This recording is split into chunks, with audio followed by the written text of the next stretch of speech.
पाकिस्तान का तो यह हाल है कि वो नरेंद्र मोदी के नाम से ही कांपा बैठा। पाकिस्तान में अब बात हो रही है कि नरेंद्र मोदी ने भारत को इजराइल जैसा ताकतवर बना दिया है और उधर पाकिस्तान को गाजा जैसा बनाकर हालत खराब कर दी। पाकिस्तान सोच रहा है कि उसे किसी तरह से नरेंद्र मोदी से छुटकारा मिल जाए। शाहिद अफरीदी जैसे लोग मोदी के खौफ में जी रहे हैं, राहुल गांधी के लिए तालियां बजा रहे हैं।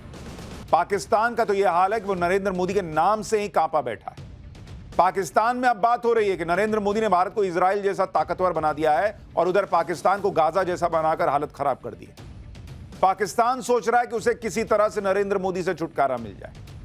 आज पाकिस्तान के क्रिकेटर शाहिद अफरीदी के बयान से जबरदस्त बवाल मचा हुआ है। इस बयान से पाकिस्तान के अंदर नरेंद्र मोदी का भयंकर डर साफ दिख रहा है।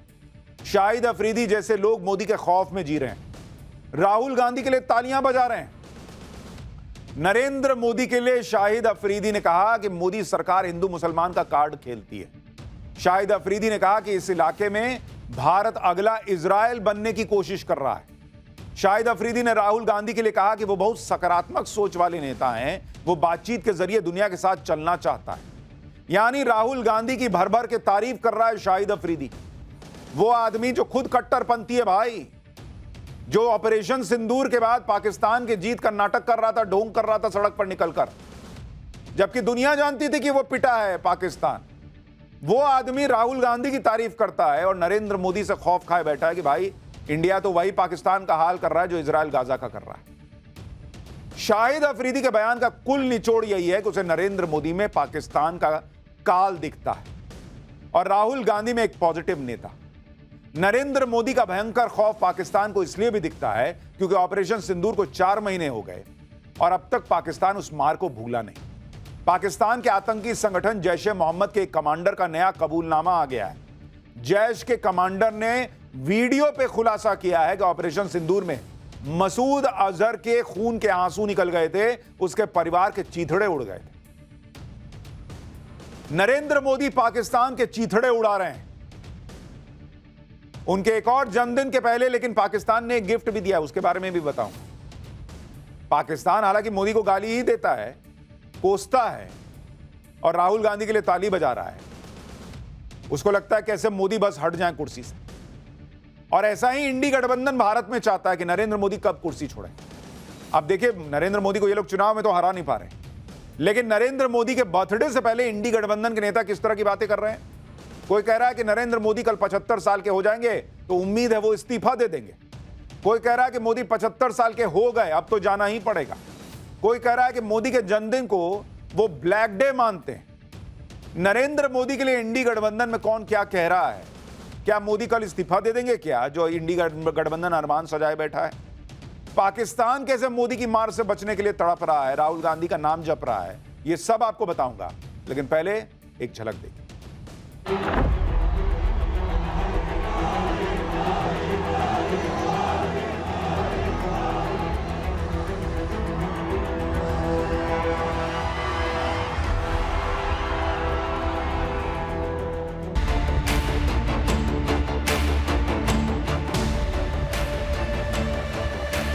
कि यहाँ कांग्रेस मर रही है और वहाँ पाकिस्तान रो रहा है।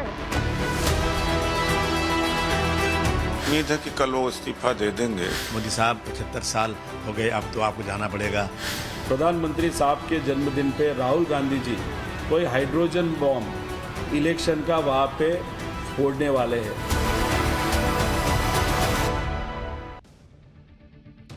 नरेंद्र मोदी के बर्थडे से ठीक पहले पाकिस्तान खून के आंसू रो रहा है।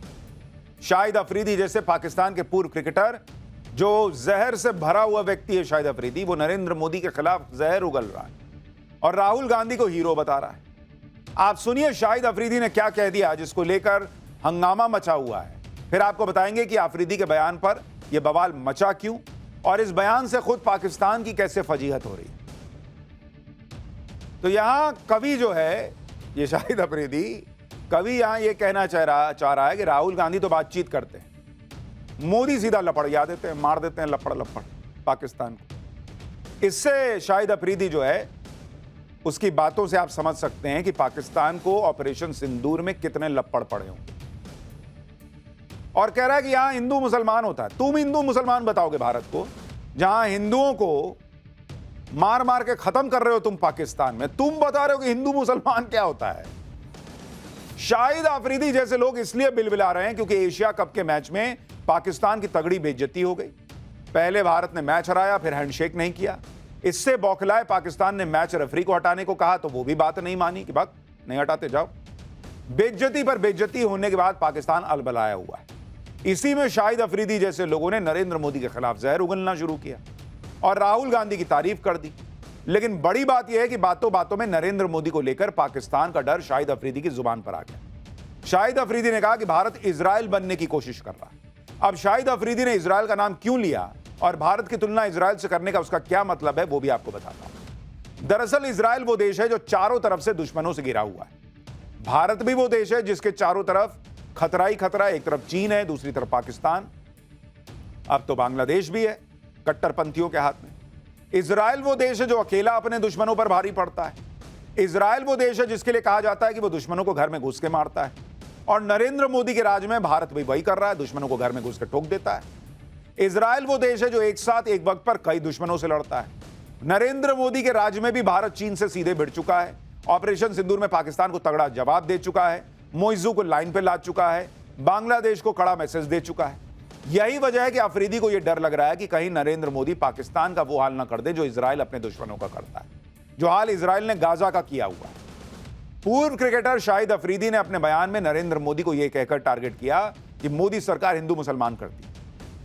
आप सोचिए, बयान उस मुल्क का क्रिकेटर दे रहा है जहां खुद अल्पसंख्यक हिंदू सुरक्षित नहीं है, जहां अल्पसंख्यक हिंदुओं पर बड़ा जुल्म होता है, उनकी आबादी घट गई। यहां भारत में तो मुसलमानों की आबादी बढ़ी है भाई। शाहिद अफरीदी कौन सा दूध का धुला है, हिंदुओं के प्रति उसकी नफरत इस कदर है कि एक बार उसने अपने घर में टीवी सीरियल में आरती होती देख ली थी तो टीवी फोड़ दिया था। टीवी पर हिंदू धर्म का पूजा पाठ दिखाया जा रहा था एक सीरियल में, तो ये आदमी जो आज हिंदू मुसलमान का ज्ञान दे रहा है कि बाप रे बाप ये बहुत गलत चीज है, वो आदमी हिंदुओं से इतनी नफरत करता है कि घर पे उसकी बेटी टीवी पे आरती होते देख ली सीरियल में तो भाई ने टीवी फोड़ दिया था। सुनिए अफरीदी को क्यों मैं कह रहा हूं इसके अंदर कितना जहर है हिंदुओं को लेकर और भारत को लेकर। जो आदमी टीवी पर हिंदुओं की आरती होते हुए नहीं देख पा रहा कि हिंदू कैसे आरती करते, सीरियल में नहीं देख पा रहा, टीवी फोड़ दे रहा है, वो ज्ञान दे रहा है कि यहां पर नरेंद्र मोदी सरकार हिंदू मुसलमान करती है। शाहिद अफरीदी ने नरेंद्र मोदी के खिलाफ जहर उगला। उनके मुंह से तारीफ की उम्मीद तो वैसे भी किसी को नहीं थी, लेकिन शाहिद अफरीदी ने जब अचानक राहुल गांधी की तारीफ की तो सब चौंक गए। बीजेपी ने इसे बड़ा मुद्दा बनाया क्योंकि शाहिद अफरीदी वो क्रिकेटर है जो भारतीय सेना के खिलाफ भी बयान दे चुका है, जो पहलगाम हमले को फर्जी बता चुका है, जो ऑपरेशन सिंदूर में पाकिस्तान के पिटने के बाद भी विक्ट्री डे परेड निकाल रहा था। ऐसे व्यक्ति के मुंह से राहुल गांधी की तारीफ सुनकर बीजेपी के कान खड़े हो गए। केंद्रीय मंत्री किरण रिजिजू ने कहा कि राहुल गांधी हमेशा से ही पाकिस्तान के डार्लिंग रहे हैं। शाहिद अफरीदी और पाकिस्तानी लोग राहुल गांधी को अपना नेता बना सकते हैं। आईटी सेल के प्रमुख, बीजेपी आईटी सेल के प्रमुख अमित मालवीय ने कहा कि भारत से नफरत करने वाला हर व्यक्ति को राहुल गांधी में एक दोस्त क्यों दिखता है। शाहिद अफरीदी के बयान से राहुल गांधी बीजेपी के निशाने पर आ गए, लेकिन पलटवार करने के लिए कांग्रेस के नेता भी मैदान में कूद गए। कांग्रेस की नेता सुप्रिया श्रीनेत ने शाहिद अफरीदी और बीजेपी सांसद अनुराग ठाकुर की एक तस्वीर साझा करते हुए कहा कि गुल्लू गुल्लू तुम करो, चोंचे तुम लड़ाओ, याराना तुम निभाओ और सवाल हमसे पूछो। एक और सोशल मीडिया पोस्ट में सुप्रिया श्रीनेत ने एक मैच का वीडियो डाला जिसमें आईसीसी प्रमुख जय शाह और शाहिद अफरीदी एक साथ बैठे दिख रहे हैं। सुप्रिया श्रीनेत ने पूछा कि यह क्या याराना है। हालांकि भाई कोई भी पूछेगा कि भाई वहां जय शाह या अनुराग ठाकुर क्यों शाहिद अफरीदी के साथ बैठे, लेकिन चलिए वो तो आईसीसी चीफ है, क्रिकेटिंग आप कहिए कि ऑर्गेनाइजेशन से जुड़े हुए हैं तो वहां पर बैठना मजबूरी हो गई, चलिए अगल बगल बैठ गए और ये तो पहले की तस्वीर है। लेकिन सवाल यह है कि इतना तो याराना भी है अगर, तो भी शाहिद अफरीदी ने इनकी तारीफ नहीं की, तारीफ की राहुल गांधी की, जिसके साथ बैठ रहा है उसकी तारीफ नहीं कर रहा है। बीजेपी राहुल गांधी को लेकर सवाल इसलिए भी उठा रही है क्योंकि पाकिस्तान में कई बार राहुल गांधी की चर्चा हो चुकी है, कांग्रेस पार्टी की तारीफ हो चुकी है। इसके अलावा एंटी इंडिया खालिस्तानी एलिमेंट्स भी राहुल गांधी की तारीफ कर चुके हैं। साल 2024 में पाकिस्तान के पूर्व मंत्री फहाद चौधरी ने कहा था कि राहुल गांधी फायर मोड में। इसी तरह जब अमेरिका में राहुल गांधी ने मोदी राज में सिख समुदाय के हालात को लेकर बयान दिया था तो खालिस्तानी आतंकी गुरपतवंत सिंह पन्नू ने उनके बयान का समर्थन कर दिया था। पन्नू ने राहुल गांधी के बयान को बोल्ड स्टेटमेंट बता दिया था। इससे पहले भारत का मोस्ट वांटेड आतंकी हाफिज सईद भी कुछ साल पहले कांग्रेस की तारीफ कर चुका है। सुनिए हाफिज सईद ने कांग्रेस को लेकर क्या कहा था, फिर आपको बताता हूं कि नरेंद्र मोदी का खौफ पाकिस्तान में इतना घुसा हुआ है कि सिर्फ शाहिद अफरीदी नहीं, मसूद अजहर से जुड़े हुए लोग भी कैसे खून के आंसू रो रहे हैं। हाफिज सईद जैसे लोगों को भी, आतंकियों को भी कौन अच्छा दिख रहा है आप सुन रहे हैं।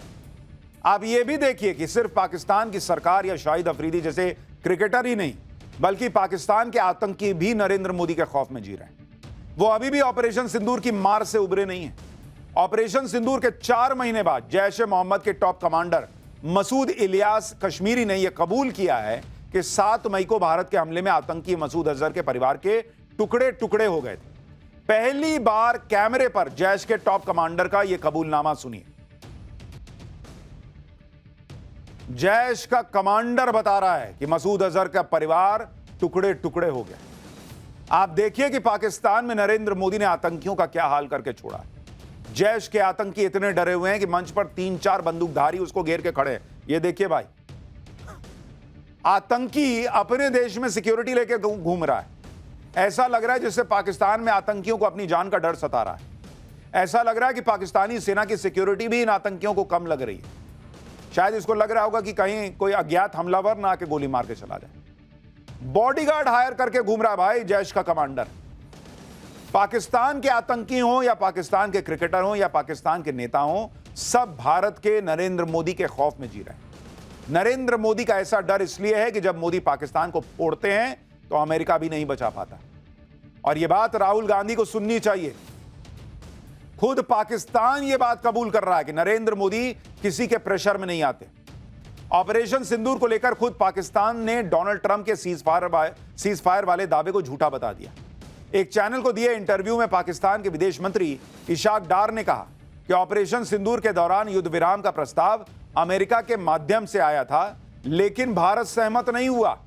इशाक डार ने साफ माना कि भारत कभी भी किसी तीसरे पक्ष की मध्यस्थता के लिए सहमत नहीं हुआ।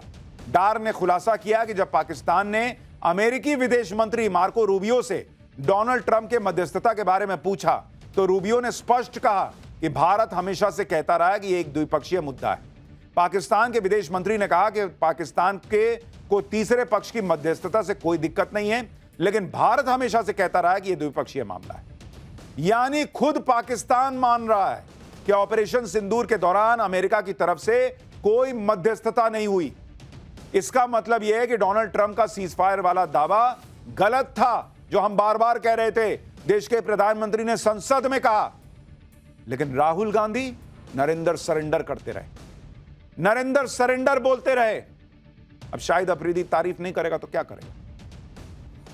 वैसे तो राहुल गांधी का नरेंद्र सरेंडर वाले दावे की हवा तभी निकल गई थी जब ट्रेड डील और टैरिफ के मुद्दे पर पीएम मोदी ने सख्त स्टैंड के आगे डोनाल्ड ट्रंप को ही यू टर्न लेने पर मजबूर कर दिया।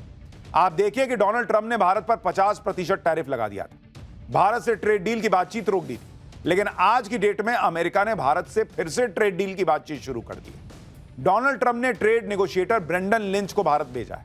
आज ब्रेंडन लिंच की टीम और भारतीय टीम के बीच ट्रेड डील पर बातचीत हुई है। 7 घंटे के करीब बातचीत चली और बातचीत पॉजिटिव रही है बताया जा रहा है। भारत की तरफ से स्पेशल सेक्रेटरी राजेश अग्रवाल ने बातचीत की। इधर नरेंद्र मोदी पाकिस्तान को फोड़ रहे हैं, अमेरिका से अपने हिसाब से डील कर रहे हैं, अपने काम में भी लगे हुए हैं। 75 साल के होने वाले हैं नरेंद्र मोदी कल। बावजूद इसके उनका रौला यह है, काम करने का जुनून यह है कि देश के दुश्मन जो है वो कांपते हैं और देश के अंदर लोगों का प्यार उनको मिलता है। लेकिन इंडी गठबंधन वो तो इसी आस में बैठा है कि कब मोदी कुर्सी से हटेंगे, कब उनका नंबर आएगा। कल नरेंद्र मोदी का जन्मदिन है, वो 75 साल के होंगे। कांग्रेस के नेता कह रहे हैं कि उम्मीद है कि कल मोदी इस्तीफा दे देंगे। काहे दे देंगे भाई, लेकिन सुनिए कांग्रेस के नेता क्या कह रहे हैं। उम्मीद है कि कल वो इस्तीफा दे देंगे। 75 वर्ष पूरा हो गया, क्योंकि ये शर्त इन्होंने औरों को लगाई थी, अपने सहयोगियों को लगाई थी, तो जो दूसरों के लिए लगाई थी उसका पालन करेंगे, यही मैं कहूंगा। ये हमारे लिए ब्लैक डे है, क्योंकि आज हमारे देश में अघोषित इमरजेंसी चल रही है, अनडिक्लेयर्ड इमरजेंसी चल रही है। ऑपोजिशन को बोला नहीं दे रहे हैं, वोट चोरी वहां पे हो रही है, प्रेस के सारे जो राइट्स है वो खींचे गए हैं, गोदी मीडिया यहाँ पे हो गई है, जो इंडिया पाकिस्तान मैच, जबकि एक तरफ हम उनके साथ युद्ध में हैं। तो ये देखिए आप, एक किसान रास्ते पे उतरे हैं, तो एक अनडिक्लेयर्ड इमरजेंसी है, तो ये हमारे लिए ब्लैक है। दरअसल इंडी गठबंधन 11 साल से सत्ता से दूर है, चुनाव में मोदी को हरा नहीं पाता, और वो ये बात समझ गया है कि जब तक नरेंद्र मोदी कुर्सी पर बैठे हैं नंबर आना बड़ा मुश्किल काम है बॉस। इसलिए इंडी गठबंधन माहौल बना रहा है कि मोदी 75 साल के हो गए, अब उनको हट जाना चाहिए। अब नरेंद्र मोदी 75 के हो जाएं या 80 के हो जाएं, वो कब रिटायर होंगे ये बात या तो मोदी तय करेंगे, उनकी पार्टी तय करेगी, या पब्लिक तय करेगी। ये क्या बात हुई भाई कि हम नहीं जीत पा रहे तो तुम रिटायर हो जाओ। अमित शाह तो पहले ही क्लियर कह चुके कि अभी तो नरेंद्र मोदी को लंबी पारी खेलनी है। इंडी गठबंधन का हिसाब यह है कि वो कह रहे हैं सचिन तेंदुलकर से कि हम आउट नहीं कर पा रहे तो तुम एक काम करो, रिटायर्ड हट होके चले जाओ। अरे काहे चले जाओ भाई। और अमित शाह कह रहे हैं भाई कि रिटायरमेंट का सवाल ही नहीं उठता, लेकिन फिर भी इंडी गठबंधन के नेता कह रहे हैं कि 75 साल हो गए तो अब नरेंद्र मोदी को जाना हो। सुनिए एक बार। उनको बधाई दूंगा जन्मदिन की, और तुम जियो हजारों साल, साल के दिन हो 50,000, ये भी कहूंगा मैं। और ये कहूंगा कि मोदी साहब 75 साल हो गए, अब तो आपको जाना पड़ेगा, क्योंकि आप ही ने रूल बनाया था, दुनिया देख रही है, भारतवर्ष देख रहा है पूरा। बड़े बड़े नेता जो देश में थे सबको आपने रिटायर कर दिया, सबको किनारे लगा दिया। 75 साल, अब 75 साल हो गया है। चलिए आप तो अब सीएम भी नहीं बनेंगे आप, जब आप एक बार प्रधानमंत्री रह चुके हैं। देखो, उनका कल जन्मदिन है, जन्मदिन पे बधाई देनी चाहिए, इसके बारे में हम कुछ बोलेंगे नहीं। वोट चोरी तो हुआ है, ये हम सबको मालूम है। अभी दूसरी बात, हमको ये भी मालूम है कि कल प्रधानमंत्री साहब के जन्मदिन पे राहुल गांधी जी कोई हाइड्रोजन बॉम्ब इलेक्शन का वहां पे फोड़ने वाले हैं। आरएसएस ने स्ट्रिक्टली कहा था कि 75 एज लिमिट बहुत इंपॉर्टेंट है। 2 महीने बाद जो आरएसएस के प्रमुख है उन्होंने भी कहा 75 एज लिमिट ये पक्का नहीं है, ये स्ट्रिक्टली हम फॉलो नहीं करते। कहा ना कहा तो भी आरएसएस पे भी बीजेपी के नेताओं का प्रेशर ये आना चालू हो गया, ऐसे हम सबको लगता है। पहले